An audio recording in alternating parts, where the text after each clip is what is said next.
नमस्ते दोस्तों। अवधि कजरी गीत। सिया फूल तोड़ गई फूलवरिया में मिथिला नगरिया में ना। सिया फूल तोड़ गई फूलवरिया में मिथिला नगरिया में ना। फूल फूल आल बेला फूल बेला और चमेला फूल फूल आल बेला फूल बेला और चमेला फूल फूलेला जनकपुर नगरिया में मिथिला नगरिया में ना। फूल फूलेला जनकपुर नगरिया में मिथिला नगरिया में ना। सिया फूल तोड़ गई फूलवरिया में मिथिला नगरिया में ना। सिया फूल तोड़ गई फूलवरिया में मिथिला नगरिया में ना।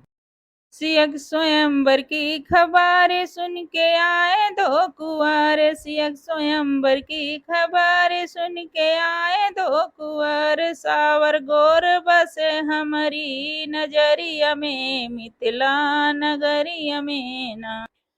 सावर गोर बसे हमारी नजरिया में जनकपुर नगरिया में ना। सावर गोर बसे हमारी नजरिया में जनकपुर नगरिया में ना। सिया फूल तोड़ गई फूलवरिया में मिथिला नगरिया में ना। सिया फूल तोड़ गई फूलवरिया में मिथिला नगरिया में ना। मालिन करती पुकारी फूल तोड़ो ना हमारे मालिन करती पुकारी फूल तोड़ो ना हमारे। काटा चुभ जाई है तो हरी अंगुलिया में मिथिला नगरिया में ना। काटा चुभ जाई है तो हरी अंगुलिया में मिथिला नगरिया में ना।